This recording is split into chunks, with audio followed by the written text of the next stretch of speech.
Salut à tous, salam alaikum, 2025, on se retrouve avec une nouvelle vidéo. Cette fois-ci, pour reprendre l'année, c'est pas un débrief, on reprend avec le cas d'Annie Olmo, les frères. Je vais tout vous expliquer. Je sais qu'il y en a qui ont toujours pas compris comment ça fonctionne. Il y en a qui ont compris, qui ont envie de savoir là où on en est. Je vous explique tout. On commence avec l'explication de toute l'affaire. On revient dès le début. Et derrière, je vous donne mon avis. Et je m'énerve comme il faut. Bref, je vous dis ce que j'en pense. J'espère que vous avez passé des bonnes fêtes, que vous êtes prêts à commencer une bonne nouvelle année. Parce que si vous commencez mal votre année, sachez que c'est le cas du Barça aussi. Je vous reprends l'histoire depuis le début. Pour ceux qui ne sont pas au courant, Dani Olmo, il évoluait à Leipzig. Le Barça l'a acheté cet été. Contre les avis de beaucoup de supporters qui pensaient, comme moi, qu'on n'avait pas besoin d'indices, qu'on avait besoin de renforcer d'autres postes. Mais bref, la question n'est pas là. Ce qui se passe, c'est qu'on a réussi par je ne sais quel micmac en paiement plusieurs fois à récupérer Dani Olmo pour 60 millions. Normalement, si je ne vous dis pas de bêtises, c'était pour un paiement en 4 fois. Bref, ça n'a pas grand chose à voir, mais vous allez comprendre. C'est-à-dire que le Barça est dans des soucis économiques. Je pense que je vous apprends rien. Ce qui se passe, c'est que il faut comprendre une chose. D'un côté, il y a la masse salariale, donc c'est-à-dire les salaires de toutes les personnes évoluant au club, du cuisinier aux joueurs, en passant par l'équipe de hand, de basket, féminine, etc. Ça, c'est la masse salariale d'un club. En parallèle, on a, comment je pourrais vous expliquer ça?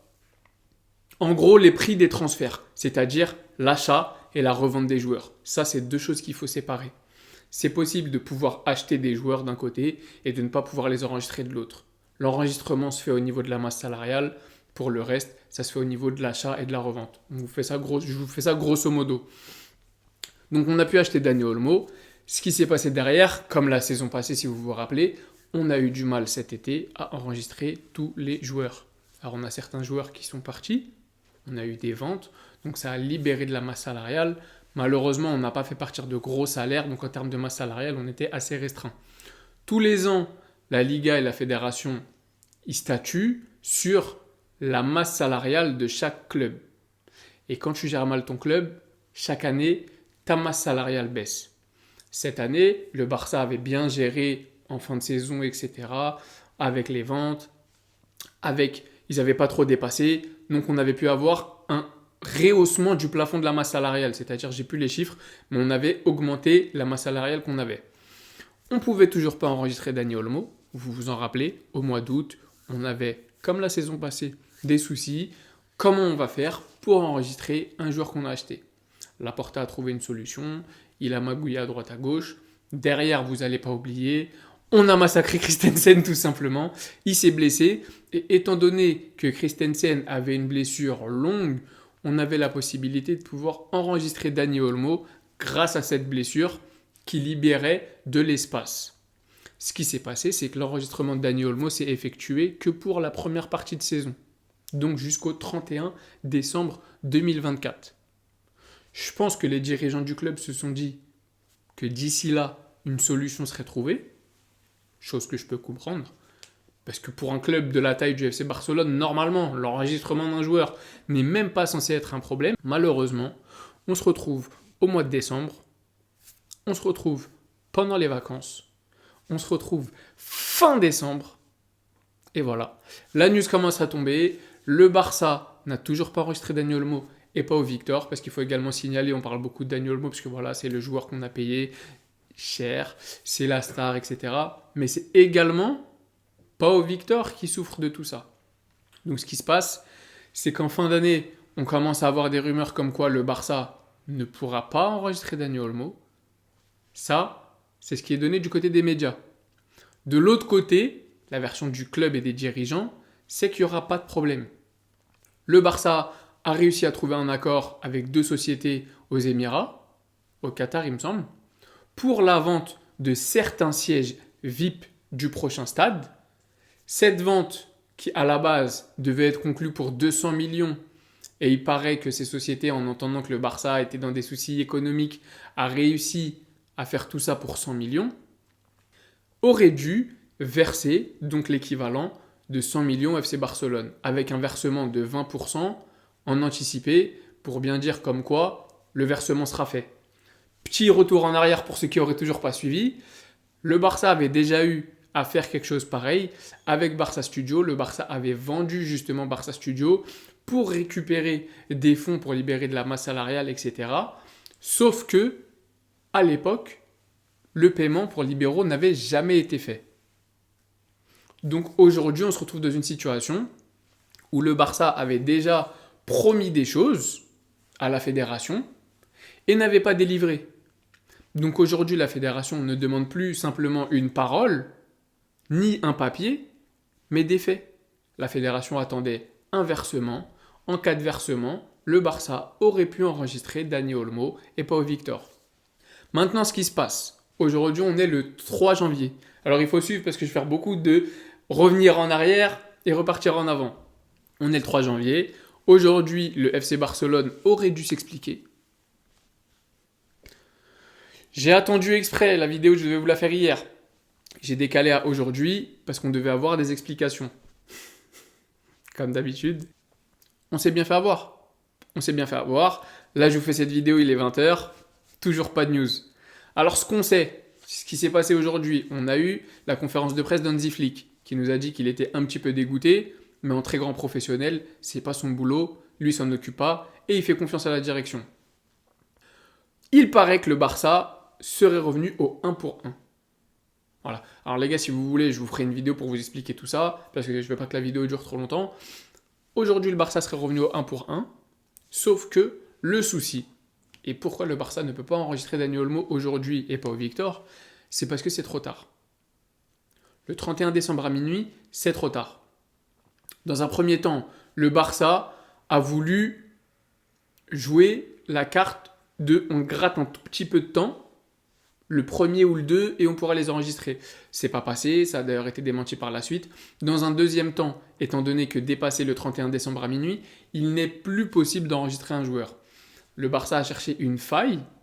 Cette faille, c'est qu'il est stipulé dans les règles qu'en cas de force majeure, il y a la possibilité d'enregistrer un joueur 2 fois dans le même club, dans la même saison.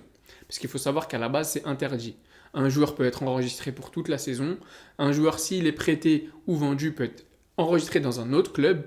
Mais normalement, en Liga, un joueur ne peut pas être enregistré 2 fois dans le même club, dans la même saison. Le Barça essaye d'invoquer la force majeure. Alors là, j'aimerais bien savoir, mais vraiment, j'aimerais assister au procès pour savoir quelle est la force majeure. Parce que je vois beaucoup de personnes critiquer la Liga comme quoi ils sont trop durs avec nous. Alors oui, Tebas, vous savez ce que je pense de lui, c'est vraiment le roi des nuls, pour pas dire plus. La Liga est très dure, mais aujourd'hui, il faut se regarder dans un miroir. Aujourd'hui, si on est dans cette situation, c'est pas à cause de Tebas. Aujourd'hui, si on a eu de l'espoir, c'est pas à cause de Tebas. Aujourd'hui, c'est pas Tebas qui s'est réveillé en fin d'année pour se dire « Ah mais en fait, putain, faut qu'on trouve une solution ». C'est nos dirigeants. On peut en vouloir à Laporta, on peut en vouloir à Bartomeu, on peut en vouloir à ceux qui gèrent les comptes. Au bout d'un moment, il faut se remettre en face de la réalité et en vouloir aux bonnes personnes. Donc on est le 3 janvier, on n'en sait pas plus, on entend toute la journée que le Barça est confiant, que Laporta est très confiant. On a même vu Dani Olmo et Pau Victor venir s'entraîner, comme si de rien n'était. Style, vous inquiétez pas les gars, allez vous entraîner. J'ai une botte secrète, j'ai une carte dans ma manche, je vais la dégainer, et demain, Uno, fin de jeu, vous êtes enregistré, il n'y a pas de problème. Bon, pour ma part, hein, j'ai l'impression qu'ils essaient juste de gagner du temps pour essayer de trouver une communication, pour se faire pardonner ou pour essayer de faire passer la pilule auprès des fans. Je suis vraiment pas client de la communication, de Laporta, du club. Dani Olmo, c'est un bonhomme. Hansi Flick, c'est un bonhomme. Et c'est bien les deux seuls dans cette affaire à l'être. Donc maintenant que je vous ai expliqué toute la situation, que vous avez tous les tenants et les aboutissants, j'espère que vous avez compris. Si ce n'est pas le cas, vous n'hésitez pas à me dire en commentaire et j'essaierai de vous éclairer un petit peu s'il y a un sujet que vous ne comprenez pas. Ce qu'il faut savoir, c'est que si tu n'enregistres pas Dani Olmo, il ne peut pas jouer en Liga, il ne peut pas jouer en Copa et il ne peut pas jouer en Ligue des Champions. Donc tu as dépensé 60 millions cet été sur un joueur qui se blesse, c'est un fait, et qui s'est blessé, en l'occurrence. Derrière, à un poste où tu n'avais pas réellement de besoin, je le répète, même si Dani Olmo fait énormément de bien quand il est là, on avait d'autres besoins à d'autres postes. Ça, c'est une réalité, que vous le vouliez ou non. Et ce qui se passe, c'est que tu ruines, mais littéralement, tu pourris l'image de ton club. Derrière, comment tu vas aller recruter des joueurs, petits ou grands, en leur disant « Viens signer au Barça, t'inquiète pas ». T'es pas capable d'enregistrer Dani Olmo. Tu l'as acheté 60 millions par je ne sais quel miracle, et derrière, t'es pas capable seulement de l'enregistrer. Mais Nico Williams, t'as bien fait de pas venir. Elle est là la réalité. Il a bien fait de pas venir. S'il était venu aujourd'hui, Nico Williams, il serait en train de faire des TikTok avec Lamine Yamal. Pendant toute la deuxième partie de saison, parce qu'on n'aurait pas pu le faire jouer. Ou on aurait scié la jambe d'un joueur dans le vestiaire pour pouvoir l'enregistrer. Donc non, très clairement, on fait preuve d'un amateurisme pas possible. On est en train de dégrader l'image du club et on ne se rend pas compte les conséquences que tout cela peut avoir. Parce que c'est pas seulement où on se prive de Dani Olmo et de Pau Victor pour la deuxième partie de saison. Sur l'aspect sportif, déjà, c'est quelque chose de grave. Mais passe encore, on va dire. Mais quand on voit sur un peu plus long terme, mais c'est quelque chose qui peut être fatal. Je vous regarde dans les yeux, je vous parle sérieusement, c'est quelque chose qui peut être fatal. Parce que quand tu vas devoir aller négocier pour un joueur et qu'il y aura peut-être un peu de concurrence, comment tu vas faire pour convaincre ce joueur de venir dans ton club quand tu seras humilié aux yeux du monde entier en 4K? Donc aujourd'hui, moi j'ai un problème avec la direction et je vais vous dire honnêtement, je pense que Laporta doit partir. Je sais qu'il y a énormément de fans de Laporta, nostalgiques de l'époque de Messi, qui pensent qu'il a redressé le club après Bartomeu. Je suis un très grand fan de lui. Mais aujourd'hui, le vrai problème pour moi, c'est pas uniquement les décisions qui sont prises. C'est pas uniquement l'amateurisme de se réveiller à chaque fois à la dernière minute et d'essayer d'activer des leviers économiques. Aujourd'hui, pour moi, le vrai problème, c'est la communication ou le manque de communication, vous appelez ça comme vous voulez. On n'a toujours pas eu un communiqué officiel du club parce que toutes les informations que je vous donne, c'est des rumeurs à droite à gauche de sources plus ou moins fiables. Mais on n'a eu aucun communiqué du club, aucun communiqué de Deco, aucun communiqué de Laporta. D'ailleurs, il paraît qu'il pourrait parler samedi. Bon, on verra si demain il parle. Tous les jours, on attend demain. Que ce soit les supporters, que ce soit les joueurs, et que ce soit tous les fans de foot qui ne supportent pas forcément l'FC Barcelone. Tu peux pas gérer un club comme ça. C'est pas possible. Tu peux pas laisser tout le monde dans le flou. C'est pas possible. Il faut dire les choses. Le problème avec Laporta, c'est que c'est trop un politicien. Et aujourd'hui, il veut satisfaire tout le monde. Mais il n'a pas les capacités. Moi, je suis en mesure d'entendre, écoutez les gars, on va pas recruter pendant 2 ans, on va faire confiance qu'aux jeunes de la Masia, les années seront peut-être un petit peu dures, on gagnera pas la Ligue des Champions, ça sera dur en Liga, on essaiera de faire comme on peut, mais aujourd'hui on est obligé de serrer la ceinture pour pouvoir redevenir compétitif, pour remettre les comptes du club et les finances dans le vert, et par la suite, je vous promets, vous inquiétez pas, on retourne à la guerre. J'ai pas de problème avec ça. Alors oui, il y aura forcément un problème avec toute la petite team. Non, on veut Haaland, on veut Léao, on veut tout ça. On s'en fout. Mais la réalité, elle est là. Il n'est pas capable de nous dire ça. D'un autre côté, il nous fait miroiter qu'on est capable de signer Haaland, qu'on est capable de signer qui on veut, alors qu'on n'est même pas capable d'enregistrer un joueur.